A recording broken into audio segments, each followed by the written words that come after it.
মুক্তিযুদ্ধের নৈতিক শিক্ষাকে ধারণ করে পুলিশ সদস্যদের দেশ ও জনগণের স্বার্থে নিরলসভাবে কাজ করার আহ্বান জানিয়েছেন আইজিপি চৌধুরী আবদুল্লাল মামুন।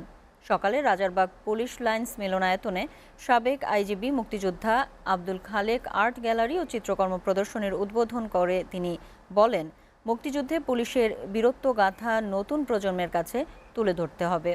শিল্পকর্মের পরে মুক্তিযুদ্ধে পুলিশ, বাংলাদেশ পুলিশ একাডেমি গ্রন্থের মোড়ক উন্মোচন ও চিত্রকর্ম প্রদর্শনীর পুরস্কার বিতরণ করা হয়। অনুষ্ঠানে ইমেরিটাস অধ্যাপক হাশেম খান, ডিএমপি কমিশনার হাবিবুর রহমান সহ পুলিশের ঊর্ধ্বতন কর্মকর্তা ও অন্যান্যরা বক্তৃতা করেন। 1975 সালে জাতির পিতাকে নৃশংসভাবে হত্যার পর নানাভাবে মহান মুক্তিযুদ্ধের ইতিহাসকে বিকৃত করার অপচেষ্টা হয়েছিল।